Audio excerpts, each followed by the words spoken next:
Assalamualaikum dear students.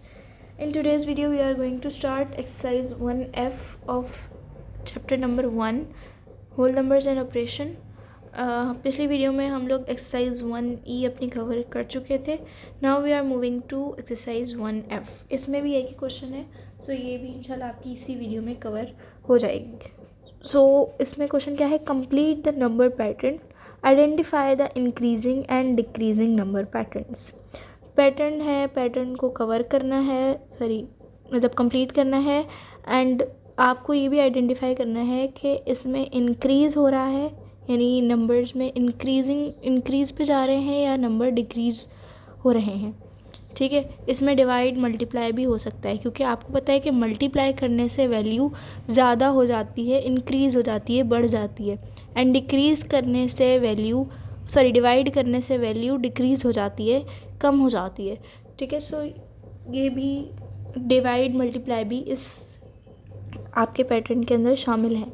ठीक है. Add, subtract, divide, multiply, सब कुछ चारों चीज़ें इसके अंदर ऐड हैं. ठीक है.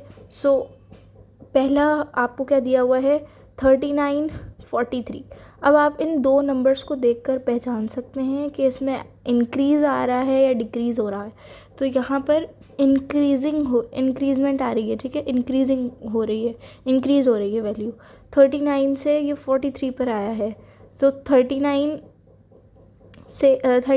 43 से छोटा है, यानी 43 बाद में आ रहा है, यानी बढ़ी है वैल्यू.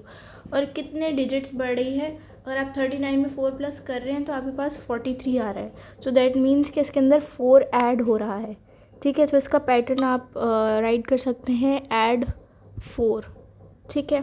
4 ऐड हो रहा है, जैसे 39 के बाद 40, 41, 42 एंड 43.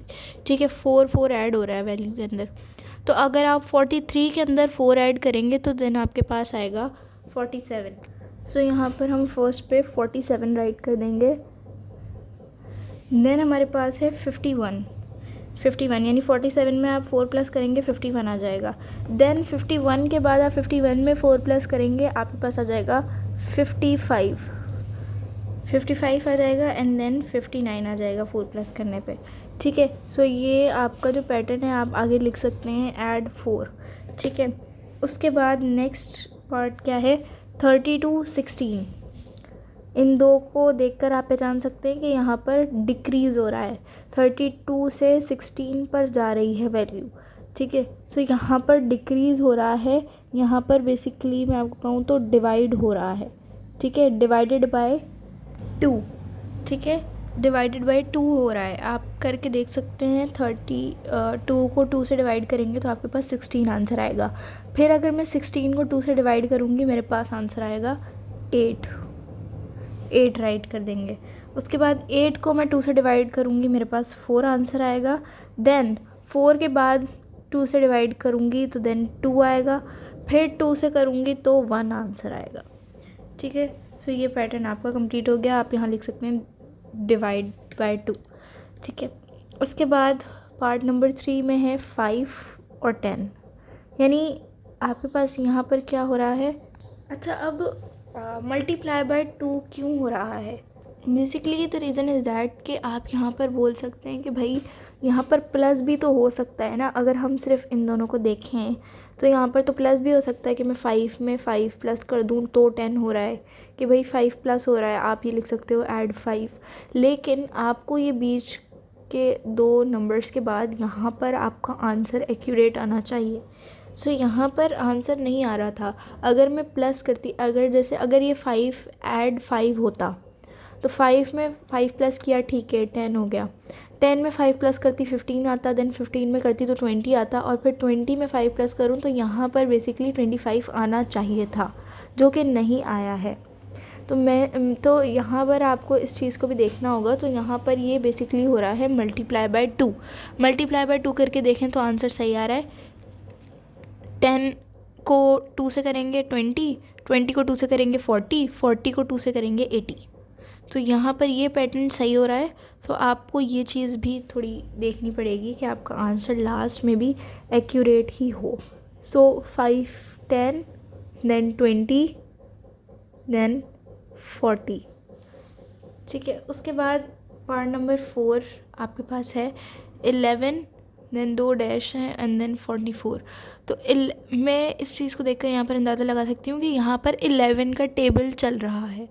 11 1 ज़र 11, 11 2 ज़र 22, 11 3 ज़र 33, 44 एंड देन 55। ये मल्टीपल्स ऑफ 11 है, या फिर आप कह सकते हो कि ऐड 11 या फिर multiples of 11, basically multiples of 11 है ये सब।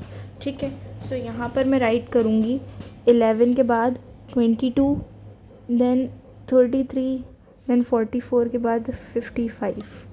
ठीक है, यहाँ पर पैटर्न कंप्लीट हो गया। उसके बाद पार्ट नंबर 5 में आपके पास है 70 एंड देन 62। अब यहाँ पर आपका कोई भी टेबल नहीं लग रहा है इसके अंदर, तो आपको एक अच्छी सी एडवाइस दूंगी कि पहले आप इस चीज़ पर मत जाएं कि यहाँ पर कोई टेबल लग रहा है तो मैं टेबल सोच लूँ कि ये किसी का टेबल लग सकता है, यहाँ पर किसी भी नंबर का टेबल हो सकता है ये पैटर्न। नहीं, आप पहले ही देखें कि यहाँ पर ऐड हो रहा है या सब्ट्रैक्शन हो रही है। डिवाइड मल्टीप्लाई को छोड़ दें, पहले आप ये देखें ऐड हो रहा है या फिर सब्ट्रैक्ट हो रहा है। फिर उस हिसाब से आप अगर एडिशन के अंदर जैसे 11 ऐड होता जा रहा था तो इसका मतलब ये 11, और मैंने जब 11 ऐड करके मैं लिखती गई तो फिर मुझे बाद में पता चला कि ये मल्टीपल्स ऑफ 11 है, तो ये मल्टीप्लाई भी हो सकता है 11 से। आप इसको 11 का मल्टीपल कह लो कि, या फिर ये लिख लो कि ऐड 11, तो बात एक ही है। तो इस तरीके से पहले आपको ये देखना है कि पहले ऐड हो रहा है या सब्ट्रैक्ट हो रहा है, उसके बाद आपने डिवीजन पे या मल्टीप्लिकेशन पे जंप करना है। ठीक है, तो यहाँ पर कोई भी ना डिवाइड हो रहा है ना मल्टीप्लाई हो रहा है, यहाँ पर बेसिकली 8 माइनस हो रहा है। ठीक है, 70 में से आप माइनस करेंगे 8 तो आपके पास आएगा 62। फिर 62 में से मैं माइनस करूँगी तो मेरे पास आएगा 54। 54 में से 8 माइनस किया 46, देन 46 में से माइनस करेंगे देन 38। ठीक है, और फिर 38 में से माइनस किया तो 30, 8 माइनस किया 30। ठीक है, उसके बाद part number 6, last part of this exercise and question. ठीक है, सो इसमें आपके पास क्या है 81 एंड देन 27। ठीक है, मैंने जहाँ देखा तो मुझे ये देखने से पता चल गया कि ये 9 का, ये दोनों 9 के और 3 के टेबल में ये दोनों आते हैं। तो पहले तो मुझे ये डाउट हुआ एंड देन उसके बाद